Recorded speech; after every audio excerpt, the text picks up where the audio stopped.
Hercules, the child of thunder and betrayal, born from the storm between a god and a mortal woman. His name would echo through the ages. He was strength incarnate, a living paradox of hero and sinner. And though his muscles bent iron and shattered stone, it was his own soul that bore the heaviest weight.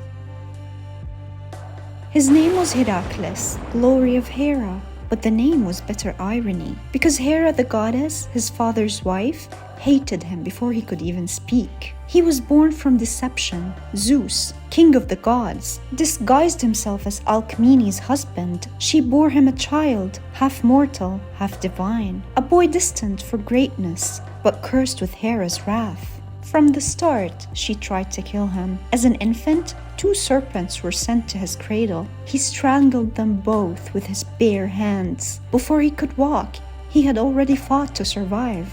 As he grew, so did his strength. He was trained by heroes, wrestled lions, studied war, but he never outran the shadow of his birth. He married Megara, a princess of Thebes. They had children. For a while, Hercules was happy, but happiness never lasts long when the gods are watching.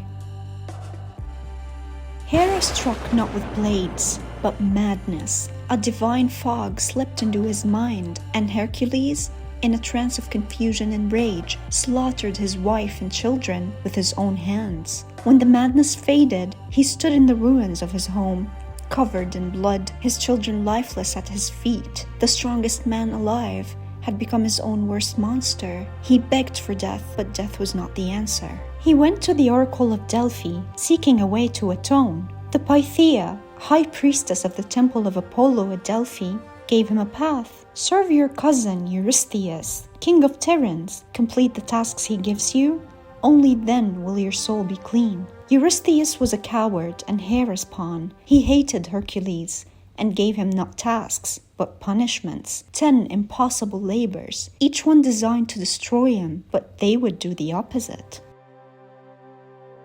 The first labor, the Nemean lion, it was no ordinary beast. Its golden fur was invincible, its breath like poison, its claws sharper than blades. It had been kidnapping women and devouring warriors. Hercules cornered it in a cave. Swords failed, arrows snapped, so he did what no one else could do. He fought it with his bare hands. He strangled it slowly, relentlessly. No blade could skin the lion, until Athena whispered, "Use the lion's own claw." Hercules returned, wearing the beast's hide as a cloak, its head as a helmet. When Eurystheus saw him, he panicked and hid inside a wine jar. From that day on, Hercules was ordered to present his trophies from a distance. The second labor, the Lernaean Hydra, a serpent with 9 heads. Each time one was cut, 2 more grew back. Its breath was toxic, its blood corrosive. Even its home, the swamp, was death. Hercules fought bravely, but only when his nephew Iolaus joined him did the tide turn. As Hercules cut each head, Iolaus sealed the stump with fire, stopping the regrowth. They buried the immortal head beneath a great rock and dipped Hercules' arrows in the Hydra's poisonous blood, a weapon he'd later regret. But Eurystheus disqualified this labor, saying Iolaus had helped. The rules were changing, so Hercules adapted. The third labor, the Cyrenian hind. This wasn't a kill mission, it was a chase. The Cyrenian hind, a deer sacred to Artemis, fast enough to outrun arrows. Hercules chased it for a year across rivers, valleys, and forests. At last, he caught it in the land of Hyperborea, but to keep Artemis's favor, he promised to return it. Eurystheus demanded to keep the deer, but as soon as Hercules released it, the hind escaped back to its divine mistress. Mission complete, without betrayal. The fourth labor, the Erymanthian boar. This beast ravaged villages and farmland, a mountain of tusks and fury. Guided by Chiron, the wise centaur, Hercules lured the boar into thick snow, where it lost its footing. He returned carrying the beast over his shoulder. Eurystheus, terrified again, jumped back into his jar.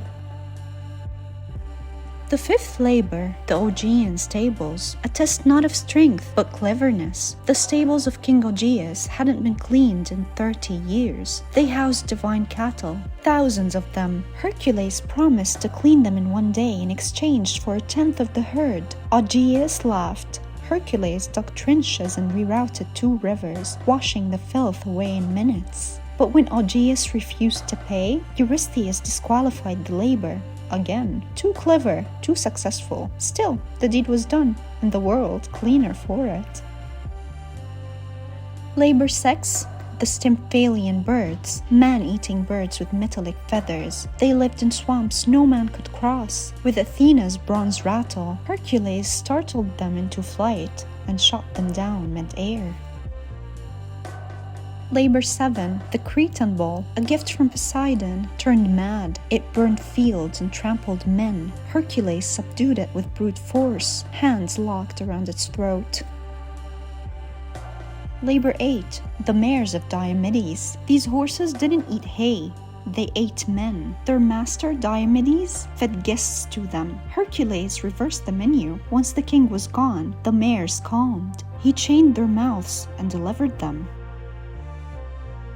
Labor 9. Hippolyta's belt, the war belt of the Amazon queen, a gift from Ares, god of war. At first, she welcomed Hercules, admired his bravery, offered the belt. But Hera spread lies among the Amazons that Hercules had come to abduct their queen. Chaos erupted. Hippolyta was killed in the battle. Hercules left with the belt and guilt.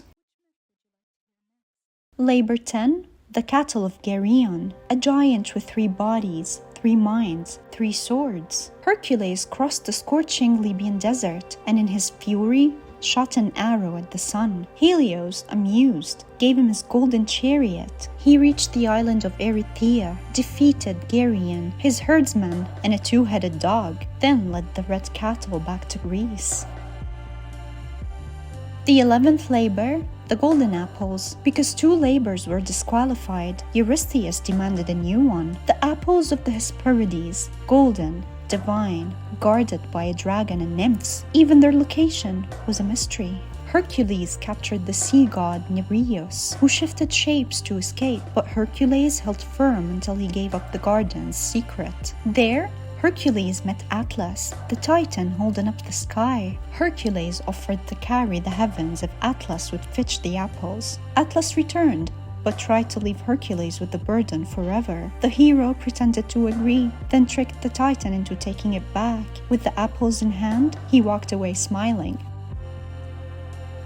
The final labor? Cerberus. His final task was the most impossible of all: descend into the underworld and bring back its guardian. Cerberus, a 3-headed hound with a serpent's tail, eyes of flame, and breath like death. Hercules asked permission from Hades. The god agreed on one condition: no weapons. So Hercules fought the beast with only strength and will. He wrestled all 3 heads, dragged it to the surface. When Eurystheus saw it, he screamed louder than the hound itself. At last, the hero was free. 12 years, 12 labors, each one a battle against chaos and against himself. He was cleansed, forgiven, glorified. Even the gods could not ignore his transformation. But his story didn't end there. Later in life, he married Deianira. She feared losing him, and when the dying centaur Nessus lied, saying his blood could keep Hercules faithful, she believed him. She soaked a tunic in the blood and gave it to her husband. The poison seared his flesh. The pain was unbearable. He tried to tear the shirt away, but it clung like fire. No sword, no prayer could save him. So he built his own pyre, laid down, and asked only for release. Zeus lifted him up, body and soul, and on Mount Olympus, he was made a god. Hercules didn't just fight monsters, he fought madness. He fought the guilt that never left, and the legacy of gods who played with mortal lives. His labors weren't just feats of strength, they were acts of cleansing. With each one, he brought order to chaos, clarity to confusion, justice to a world of cruelty. In doing so, he finished what the gods could not. He healed the world because he first healed himself. Hercules became a legend not because he was strong, but because he kept going when he had every reason to stop. And maybe that's what makes him more than a myth. Maybe that's why we still say his name. Subscribe for more forgotten stories, myths, and ancient truths, and let us know in the comments below which myth would you like to hear next.